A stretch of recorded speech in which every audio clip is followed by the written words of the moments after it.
لیکن اس کے بعد جو کچھ ہوا ہے، یہ 5واں ملٹری آپریشن جاری ہے، کوئی وجہ تو ہوگی۔ پہلے تو کہتے جی کچھ سردار ہیں، کچھ علاقے ہیں، کچھ ضلع ہیں، کچھ قبائل ہیں، اب تو پورے بلوچستان میں یہ آگ پھیلی ہوئی ہے، اور مگر اس سوال مسئلے یہ کو پیدا حل ہوتا ہے کرنے کے حسن بجائے اختر مینگل صاحب کہ جو ابھی ریسنٹ سروے ہوئے ہیں چند سال پہلے، ان میں ایک بہت معمولی سی اقلیت 37% سے بھی کم لوگ پاکستان سے علیحدگی کے خواہاں ہیں، اور بھاری اکثریت جو ہے بلوچوں کی اور وہاں آباد پشتونوں کی، وہ پاکستان کے ساتھ رہنا چاہتی ہے۔ اور یہ بھی کہا جاتا ہے، یہ بھی تاریخ کا حصہ ہے کہ بلوچستان کے بہت سارے سرداروں نے تقسیم کے وقت پاکستان کے ساتھ تو شامل ہونے کے لیے آپٹ کیا تھا۔ یہ بھی ایک حقیقت ہے، اس کے بارے میں آپ کیا کہیں گے؟ بالکل جی، دیکھیں جب پاکستان میں شمولیت کی جو قرارداد ایوان تھے، ایوان بالا ایوان زیریں تھا، ہمارے دونوں ایوانوں نے ریجیکٹ کر دی۔ یہ وہی سردار تھے جو ان ایوانوں کے ممبر تھے، اور ایوان زیریں میں ہمارے دانشور اور علماء کرام تھے، انہوں نے بھی اس کو ریجیکٹ کر لیا۔ پھر کیا ہوا؟ بلوچستان کی ریاستوں کو تقسیم کیا۔ ریاست لسبیلا جو ماتحتی اکلات اسٹیٹ کی، ریاست خاران، ریاست مکران، ان کو الگ کر کے، اور پھر ان کو پریویلیج دے کر، اور انہی سے یہ اعلان کرایا گیا کہ جی ہم شامل ہو رہے ہیں۔ تو میں نے کہا کہ جی پھر چلو شامل تو ہو گئے، لیکن اس کے بعد کا رویہ کیا ہوا؟ جو بھی حکمران آیا ہے، چاہے وہ سویلین ہوا ہے یا فوجی ہوا ہے، انہوں نے سب جی سے پہلے بلوچستان پر آپریشن کر کے اپنی روح کو تسکین پہنچائی ہے۔ وہ کہتا ہے نا کہ دریا نیل کی جو ہے توانی یا اس کی آبادی کے لیے جو ہے نا، اس میں لوگوں کی قربانیاں دی جاتی تھی۔ تو پاکستان کی سیاست، پاکستان کی اکانومی، پاکستان کو آگے بڑھانے کے لیے انہوں نے ہمیشہ بلوچستان کے لوگوں کی قربانی دے کر یہ ثابت کرنے کی کوشش کی ہے کہ ہاں ہم کتنے پاکستان کے وفادار ہیں۔ لیکن اس کے بعد دیکھیں، مجھے بتائیں کہ کون سا ایسا دور گزرا ہوگا جس میں نہ کہ صرف فوجی آپریشن کیے گئے، لیکن بلوچستان کے وسائل کی لوٹ مار۔ اچھا، تو اب 50 یہ میں آپ کی بتائیے، جو گیس۔ آپ تحریک چلا رہے ہیں اور اس وقت صورتحال کیا ہے؟ بلوچستان کے لوگ اب کیا چاہتے ہیں؟ کیا سپریشن چاہتے ہیں یا ریاست پاکستان کے ساتھ رہنا چاہتے ہیں؟ آپ کی تحریک کا کیا مقصد ہے؟ دیکھیں ہم روز اول سے ایک ڈیموکریٹک اور with in frame of Pakistan ہم سیاست کرتے آ رہے ہیں، لیکن آج جو وہ آزادی کی جنگ لڑ رہے ہیں یا جو آزادی چاہتے ہیں، وہ بھی کچھ عرصے پہلے پاکستان کے آئین اور پاکستان کے ان اداروں میں رہ کر، اور اسی آئین کے تحت اپنے حقوق چاہتے تھے۔ جب ان سے وہ حق چھینا گیا، آئین ان کا بنایا ہوا ہے، ہمارا تو بنایا ہوا نہیں جی۔ پاکستان کا آئین، یہی جو بڑی جڑی جو سیاسی پارٹیاں ہیں، چاہے وہ براہ راست یا بالواسطہ اس میں شامل رہی ہیں، ان کے آئین کے تحت وہ اپنے حقوق چاہتے تھے، لیکن ان کو بھی نظر انداز کیا گیا۔ 1970 ایک تو کئی عرصے سے جو ہے نا، یہ پاکستان اڈاک بیسس پر چلتا آ رہا ہے، جس کو کوئی کانسٹیٹیوشن نہیں تھا، اور مشکل سے جب یہ کانسٹیٹیوشن 1973 میں بنا، اس میں بھی ہمیں یہ تسلیاں دی گئی تھی کہ 10 سال کے بعد کنکرنٹ لسٹ جو ہے صوبوں کو دی جائے گی۔ وہ 10 سال 18th امینڈمنٹ کی شکل میں آپ کی 2012 یا 11 میں جو ہے وہ لسٹیں جو ہے کنکرنٹ لسٹ صوبوں کو منتقل کی گئیں، لیکن اس کا جو اس کا بالکل حلیہ تک بگاڑ دیا گیا تھا جس وقت وہ صوبوں کو منتقل کی گئی۔ اب اس وقت بلوچستان کا وہ نوجوان جو بالکل مایوس ہو گیا ہے، جس نے حت الوسع کوشش کی، جس نے اس اپنے نمائندگان کو اس ایوانوں میں بھیجنا چاہا، جنہوں نے گرم دنوں میں یا سرد راتوں میں جو ہے نا کمپین کر کے اپنے نمائندوں کو ایوانوں میں بھیجا، نتائج جو ہے نا اس کے برعکس فارم 47 اور کبھی کس وہ اچھا، تو دیکھیے، جنرو کی مجھے شکل اپنے میں اپنے آئے۔ سوال کو ری فریم کرنے دیجئے۔ میں اس وقت یہ جاننا چاہتا ہوں کہ بعض لوگ بلوچستان کی موجودہ صورتحال کو 1970 کے اوائل کے بنگلہ دیش کی صورتحال سے مماثل کرتے ہیں۔ آپ کیا کہیں گے اس بارے میں؟ کیا وہی صورتحال ہے اس وقت بلوچستان میں؟ جعفر صاحب، پاکستان کو نہ پنجابیوں نے بنایا، نہ بلوچوں نے بنایا، نہ پشتونوں نے بنایا، نہ ہی سندھی نے بنایا۔ جو فرنٹ رو کا جو کام انجام دیا ہے وہ بنگالیوں نے، اور بنگالی نہ ہوتے تو شاید پاکستان اس صورت میں نہ بنتا۔ اور نعرہ جو لے کے رہیں گے پاکستان، یہ نہ بلوچوں کا تھا، نہ پنجابیوں کا تھا، یہ بنگالیوں کا تھا۔ وہ بنگالی کبھی پاکستان نہیں ہونا چاہتا، وہ اپنے basics rights with in the frame work of Pakistan چاہتے تھے۔ جب ان کی آپ نسل بھی یہی کشی کی چاہتے گئی، ہیں؟ ان کے آپ بھی یہی چاہتے ہیں اس وقت؟ میں کنکلوڈ کروں، 6 جو ان کے نکات تھے، مجھے بتائیں ان 6 نکات میں کوئی ایسا نکتہ تھا جس سے یہ تاثر لیا جائے کہ وہ پاکستان سے علیحدگی چاہتے ہیں؟ نہیں۔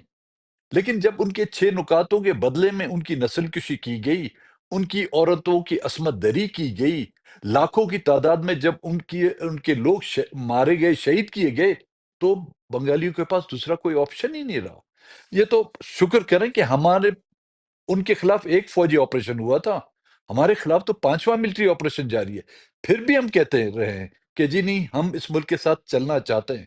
اگر ہم چلنا چاہتے ہیں، اگر وہ ہمیں ساتھ لے کر نہیں چلنا چاہتے، تو پھر لوگ اپنی مرضی کے مطابق کوئی فیصلہ کریں گے، کیونکہ اچھا، ایک آج سوال یہ دن پیدا تک انہوں ہوتا نے ہے، جی، ایک سوال یہ پیدا ہوتا ہے سردار صاحب کہ آپ بحیثیت ایک پولیٹیشین ایک عرصہ دراز سے مختلف حکومتوں کے اتحاد کا حصہ رہے ہیں، یعنی آپ نے کوئی وزارت نہیں لی لیکن آپ حکومتی اتحاد کا حصہ رہے ہیں، تو کیا اس حیثیت میں آپ بلوچستان کے عوام کے حقوق کے لیے ان حکومتوں سے مطالبہ نہیں کر سکتے تھے؟ کیا آپ نے مطالبہ کیا، اس کو سنا نہیں گیا، یا کیا صورتحال رہی؟ جاوید صاحب، ہماری حکومت کے ساتھ اتحاد یا حکومت کا حصہ 2 مراحل میں تھا جی۔ ایک 1996 میں جب میں چیف منسٹر بنا تھا، میاں صاحب کے ساتھ ہمارا اتحاد ہوا تھا، اور میں چیف منسٹر تھا 16 مہینے کے لیے، اور اس پر بھی جو ہماری انبن ہوئی وہ اس مسئلے پر، جب انہوں نے یہاں پر نیوکلیئر ٹیسٹ کیا تھا جس میں ہمیں اعتماد میں نہیں لیا گیا تھا، اور جس پر ہم نے اعتراضات کیے، اور اس کے بدلے میں ہماری حکومت بھی ختم کی گئی اور ہماری پارٹی بھی توڑ دی گئی۔ دوسرا اتحاد ہمارا ہوا تھا پی ٹی آئی کے ساتھ، عمران خان کے ساتھ۔ وہ نکات ہیں ان میں بھی آپ دیکھیں، یہی بلوچستان کے جو جمع مسئلے ہیں ان کے حل کی طرف ہم نے ان سے یہ ریکویسٹ کی تھی کہ بلوچستان آپ سے دور چلا جا رہا ہے، اگر بلوچستان کے لوگوں کو آپ ساتھ لے کے چلنا چاہتے ہیں، so these are the confidence building measures۔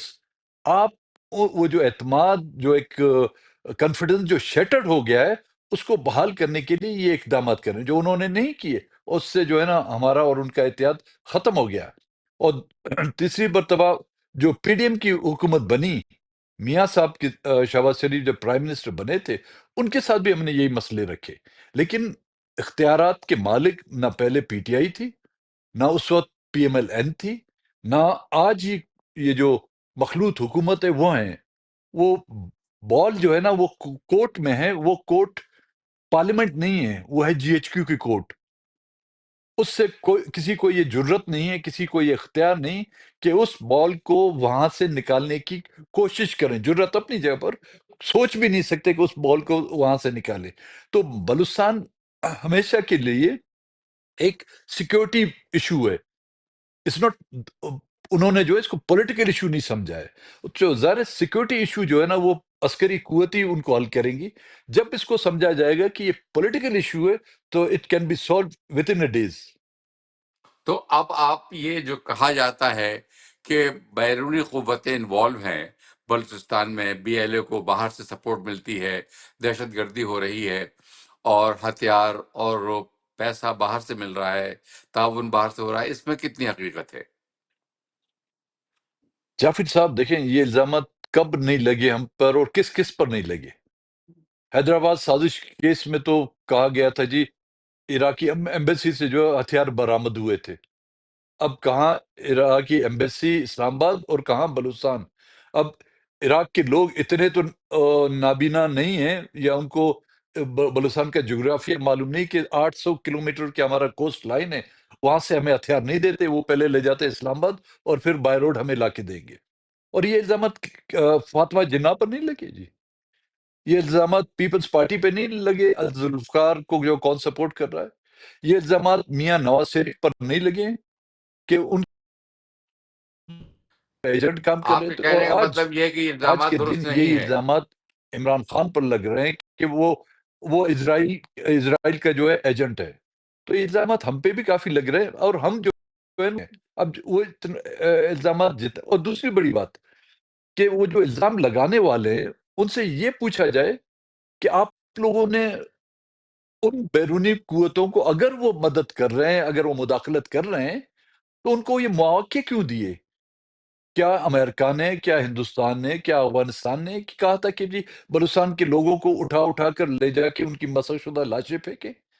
کیا ہندوستان نے آپ کو کہا تھا کہ بلوچستان کے وسائل کو، ان کے ساحل کو اس طرح بے دردی سے لوٹا جائے؟ ظاہر ہے آپ جو کچھ کریں گے، آپ اگر دوسروں کے معاملات میں آپ کے اچھا، ہمسائے یہ جو ممالک اس وقت کے دہشت معاملات میں گردی ہو مداخلت رہی نہیں ہے، کی؟ جیسے جعفر ایکسپریس کا واقعہ ہوا یا حملے ہوتے ہیں، آپ ان کی مذمت کرتے ہیں یا آپ ان کو انڈورس کرتے ہیں؟ جی، ہم نے ہر اس دہشت گردی کی مذمت کی ہے جس میں بے گناہ لوگوں کی جانیں ضائع ہوئی ہوں، چاہے اس کا تعلق کسی سے بھی ہو. لیکن ریاستی دہشت آج دن تک ریاستی دہشت گردی کی کسی نے کیوں مخالفت نہیں کی؟ 5 جو ملٹری آپریشن ہوئے ہیں، کیا یہ ریاستی دہشت گردی نہیں؟ ہزاروں کی تعداد میں ہمارے نوجوان مسنگ ہیں، کیا وہ ریاستی دہشت گردی نہیں؟ ہم ہندوستان میں کشمیر میں جو ہے ریاستی دہشت گردی کا ذکر کرتے ہیں، ہم فلسطین میں اسرائیلی ریاستی دہشت گردی کا ذکر کرتے ہیں، لیکن ہماری آنکھوں کے سامنے ہمارے پاؤں تلے جو ہے نا، جو ریاستی دہشت گردی ہو رہی ہے اس کی ہم مذمت کیوں نہیں کرتے؟ حکومت کا دعویٰ یہ ہے کہ بلوچستان کے لوگوں کو جو وسائل ہیں ان کے، اس سے استفادہ کرنے کا پورا موقع دیا جا رہا ہے، سوائے سوئی گیس کے یا ریکوڈک کے. کیا اس میں حقیقت ہے؟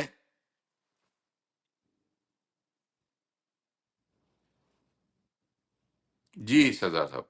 جاوید صاحب، آپ کی آواز کٹ گئی، لیکن میرے خیال میں وہ آپ کا مطلب سمجھا کہ حکومت حکومت کہتی ہے کہ بلوچستان کے لوگوں کو ان کے ان کے وسائل سے جی، استفادہ حکومت کرنے کہتی کا ہے کہ پورا بلوچستان موقع کے دیا لوگوں جا رہا کو ہے. ان کے جو وسائل سے جی.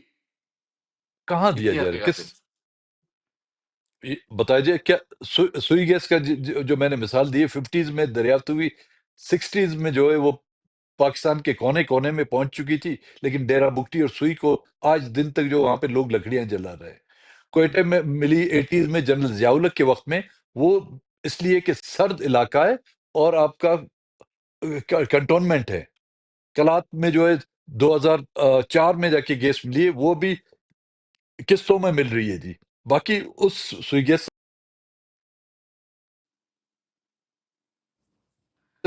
جو ملے گئے ہیں، اس میں سے مجھے بتائیے کہ بلوچستان میں اس میں سے کتنے خرچ ہوئے ہیں؟ پاور پروجیکٹ، اس سے 4 پاور پروجیکٹ دیے گئے ہیں، اس میں سے ایک بھی بلوچستان کو نہیں ملا. آپ نے موٹر وے کا 1 inch, I'm not talking about 1 kilometre, 1 inch بھی بلوچستان میں نہیں دیا گیا. اسکالرشپ پر جو لوگ اسٹوڈنٹ بھیجے گئے ہیں بلوچستان سے، ان کی بتائیں کہ ہزاروں کی تعداد میں، لیکن بلوچستان سے مشکل سے سینکڑوں میں ہوں وہ. تو بلوچستان کی وسائل، ہاں، فوج کے ہاتھ میں جو وسائل ہیں وہ بالکل ہمیں بے دریغ ملے ہیں. اس میں ان کی گولیاں برسائی گئی، بمز ہم پر برسائے گئے ہیں، ان کے جیٹ ایئر کرافٹوں نے ہم پر بمباری کی ہے، ان کے جو آپ کے ہیلی کاپٹر ہیں ان سے شیلنگ کی گئی. اب جو ہے ڈرون جو ہے وہ بھی استعمال ہو رہا ہے. ان وسائل کا جو ہے بلوچستان میں جو ہے نا بہت بے دریغ استعمال کیا رہا ہے، جس اچھا، سے ہر دوسرے یہ بھی بلوچ کہا جاتا ہے بالکل کہ متاثر ہو رہا ہے. بلوچستان کے لوگوں کو سی پیک اور چین کے ساتھ بھی کچھ پرابلم ہے. وہ کیا پرابلم ہے؟ سی پیک سے کیا شکایت ہے میں بلوچستان نہیں کے سنا، لوگوں کو؟ آواز کٹ رہی ہے سر. سی پیک سے کیا شکایت ہے بلوچستان کے لوگوں کو؟ سی پیک جی، سی پیک بلوچستان کے لیے نہیں بنایا گیا. سی پیک ہم سمجھتے ہیں سی پیک صرف نام بلوچستان کا ہے، لیکن ابھی تک وہاں پر دیکھیں ڈیولپمنٹ کے لیے 3 جو بیسکس آپ کی ضرورتیں ہوتی ہیں: صاف پانی، بجلی اور گیس. گیس ابھی تک آپ کی سوری بجلی ابھی تک آج دن تک آپ کی ایران سے آ رہی ہے. ایک پاور پروجیکٹ نہیں بنایا گیا ہے، صرف چائنیز کی کالونیز کے لیے اور پورٹ کے لیے جو ہے نا دوسرے بلوچستان کے علاقوں میں نہیں ہے، تو گوادر پہنچے گی. پینے کا صاف پانی نہیں ہے، لوگ روزانہ قطاروں میں لگے رہتے ہیں. تو سی پیک کا فائدہ پنجاب کو ہوا ہے، سندھ کو ہوا ہے، کے پی کو ہوا ہے، ان کے موٹر وے بھی بنے ہیں. تو بلوچستان میں سی پیک کا کوئی ایک فائدہ تو ہمیں بتائے دے. یہاں تک کہ اسکالرشپ میں جو ہے بلوچستان کے لوگ نہیں جا سکتے. ہاں، یہ ہم سمجھتے ہیں کہ سی پیک کے نام پہ جو بلوچستان کا جو ہے استحصال کیا جا رہا ہے. اور یہاں پر مجھے کوئی اکنامک ڈیولپمنٹ نظر نہیں آ رہی سی پیک کے نام پہ.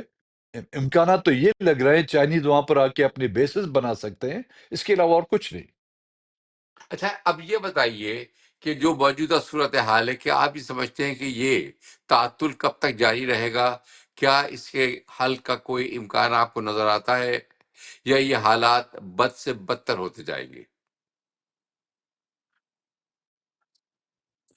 بدتر تو ہے، اور مزید اگر حکومتیں اور ریاست بالخصوص ریاستی اداروں کا رویہ یہ رہا تو بلوچستان تو کیا، اس وقت تو پورا پاکستان جو ہے کہ حالات بد سے بدتر ہو رہے ہیں. جو شروعات انہوں نے بلوچستان سے کی تھی، جس کو باقی صوبوں اور پولیٹیکل پارٹیوں نے جو ہے نظر انداز کیا، اور ملٹری رجیم کو بااختیار اور اس تمام اختیارات بلوچستان کے ان کو دیے تھے.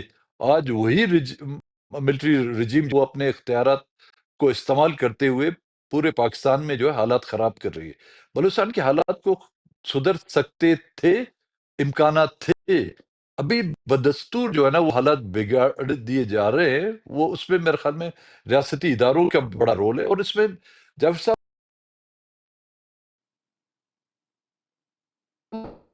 حالات جو خراب ہیں، اس کنفلکٹ کے بینیفیشریز ہیں.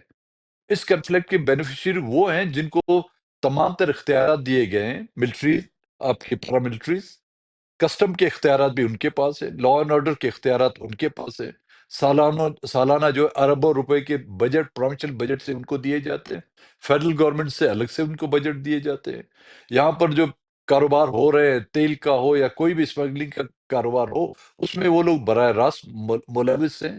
اور نہ کہ صرف وہ، بلکہ دوسرے جو ان کے پراکسیز ہیں، وہ بھی چاہتے ہیں کہ حالات اس طرح خراب ہوں تو ان کو فارم 47 کے تحت ان کو منتخب کر کے پارلیمنٹ میں یا اسمبلیوں میں لایا جائے. امید کی کوئی کرن نظر آتی ہے آپ کو؟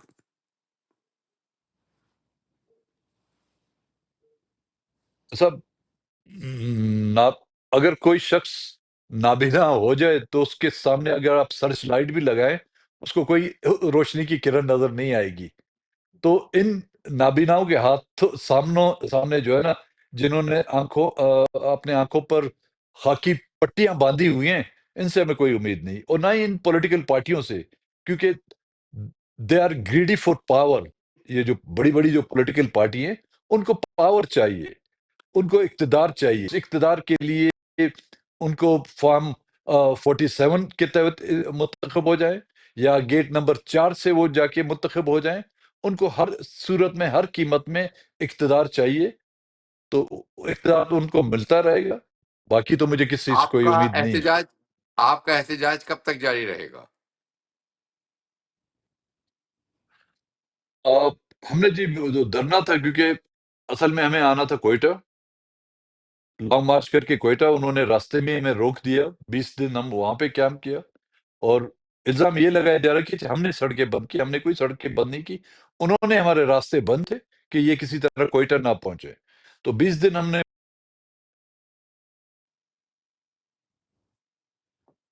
جاری رہے گا جب تک کہ ان خواتین کو رہا نہیں کیا جاتا. بہت شکریہ سردار عطا اللہ مینگل صاحب، آپ کا میں انتہائی شکر گزار ہوں آپ کا. تو ہم اپنے مینگل جی، سننے والوں کو اور دیکھنے والوں کو بتاتے چلیں کہ ہم گفتگو کر رہے تھے بلوچستان نیشنل پارٹی کے سربراہ سردار اختر مینگل سے. ان سے جب گفتگو ہوئی تو انہوں نے بتایا کہ بلوچستان کا مسئلہ بہت سادہ سا ہے، لیکن اس مسئلے کو حل کرنے کی کوشش نہیں کی گئی، اور ایسا لگتا ہے کہ جو صاحبان اقتدار اور اختیار ہیں وہ اس مسئلے کو حل کرنا ہی نہیں چاہتے۔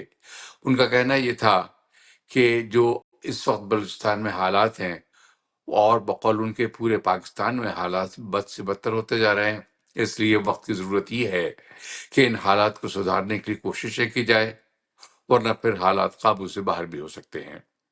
اب اپنے میزبان قمر عباس جعفری کو اجازت دیجیے۔ آج کے ہمارے پروگرام کے پروڈیوسر تھے اصفر امام۔